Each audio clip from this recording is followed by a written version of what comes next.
Nah, sekarang saya keluarkan teorinya. Kalau antum bekerja dengan iman, ikuti aturan Allah, plus tingkatkan takwa. Jadi sholat gak ditinggalkan, baca Quran dilakukan, kan? Infak dikerjakan, zakat gak ditunda. Demi Allah saya katakan, ini bahasa Quran. Quran surah ke-7 ayat 96. Ya, la fatahna 'alaihim barakatim minas sama'i wal ardh. Walau anna ahlal qura amanu wattaqau, plus takwa. Kalau ada satu penduduk negeri, bukan cuma satu orang.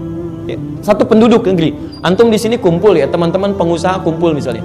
Dan tilawahi ayat ini. Terus kompak, yuk kita ikuti aturan Allah. Sekarang kita praktekkan, kita jauhi yang Allah nggak suka, kita praktekkan ini. Terus saat bersamaan, Anda pun kompak, wattaqau, tingkatkan takwa. Begitu panggilan sholat, Anda dulu inisiasi dengan teman-teman, ayo ke masjid, kan? Begitu Senin Kamis, Anda coba puasa. Begitu orang lain ada waktu luang baca Al-Quran, Anda baca Al-Quran. Masya Allah, apa yang terjadi? La fatahna 'alaihim barakatim minas sama'i wal ardh. Kami akan turunkan semua pintu keberkahan di langit dan di bumi. Kami buka tuh. Baik, jadi ketika itu turun ayatnya, Nabi langsung beliau langsung kumpulkan para sahabat pengusaha, diberikan manhaj ini, diajarkan oleh Nabi. Anda tahu apa yang terjadi? Semua pengusaha di zaman Nabi itu sukses melampaui masanya.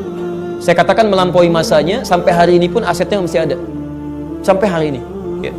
Dan dahsyatnya luar biasa. Ada yang dari cuman pakaian tiba-tiba dapat keuntungan luar biasa. Ya, Abdurrahman bin Auf, sahabat luar biasa. Hijrah ke Madinah, modalnya cuma pakaian.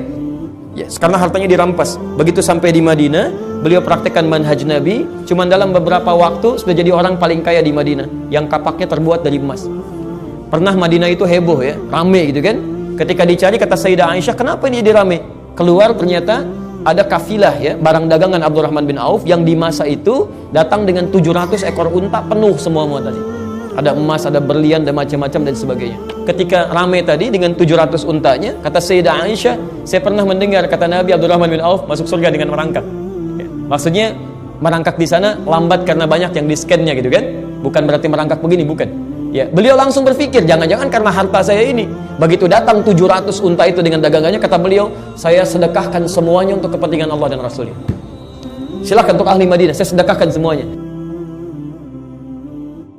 Tayyib. Itu luar biasa gitu kan. Utsman bin Affan radhiyallahu taala anhu menikah dengan dua putri Nabi. Ya, orang sangat dekat dengan Nabi, menantu Nabi, sahabat Nabi, pemalu.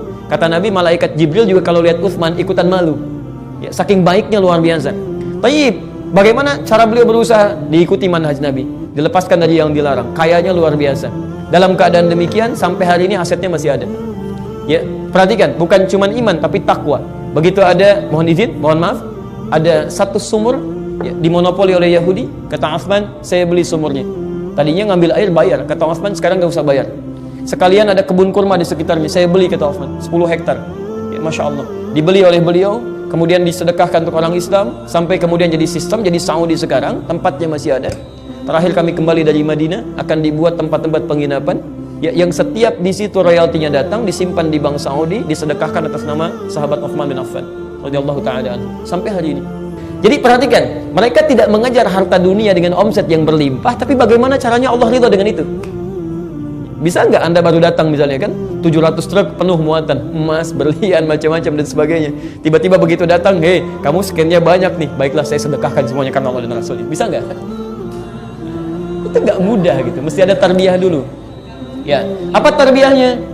Bagaimana cara Nabi mendidik mereka? Itu nggak mudah. Ada kompak dulu, pelan-pelan dulu. Sampai Imam An-Nawawi menyebutkan itu di kitab At-Tibyan fi Adab Hamalatil Quran. Ada 2 cetakan dalam bahasa Arab yang ada di Indonesia. Pertama, terbitan Darul Kutub Al-Islamiyah, warnanya merah marun, halaman 38, paragraf yang pertama, baris 1 sampai dengan 2, posisi paling kanan sebelah atas. Ada terbitan Darun Nafais, ya, halaman 47, kemudian paragraf yang ketiga, baris 1 sampai 7, posisi paling kiri sebelah bawah. Itu kata Imam An-Nawawi, sahabat mulia ini, ya, Utsman bin Affan, Abdurrahman bin Auf, Tamim Ad-Dari. Tamim Ad-Dari punya toko depan Masjid Nabawi. Ya, beliau tadinya tokonya jauh. Kemudian berpikir, kalau saya jauh, sholatnya nggak bisa berjamaah nih. Saya harus bermohon kepada Allah supaya saya punya toko dekat Masjid Nabi. Jadi begitu saya selesai, ya ada panggilan sholat, saya bisa langsung ke masjid, zikir di situ. Dan nggak susah gitu kan, dekat dengan tempat ibadah. Ini luar biasa teman-teman. Luar biasa, sampai sekarang kan antum lihat kan, depan Masjid Nabi ada banyak toko kan. Nah, itu inisiatornya siapa? Di antaranya Tamim Ad-Dari. Bagaimana mengajarkan pada teman-temannya, jangan sampai kesibukan mencari dunia kita menggagalkan kita untuk dekat dengan Allah. Ya. Kata Imam An-Nawawi, orang-orang mulia ini dibalik kesibukannya, asetnya banyak, masih sempat menunaikan tahajud malamnya, bahkan diantara mereka sampai hatam Quran dalam tahajudnya.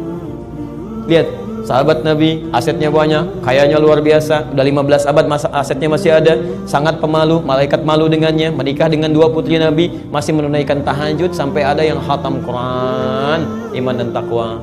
Antum sahabat Nabi bukan, menikah juga enggak dengan 2 putri Nabi, masa jauh dari Nabi, surga belum jelas, amalan berantakan, asetnya coba cek dengan Utsman sebanding atau enggak. Masya Allah, dipanggil sholat fardu aja masih jualan. Dan hebatnya cita-cita pengen masuk surga tanpa hisab, surga Firdaus. Haula wala quwwata illa billah.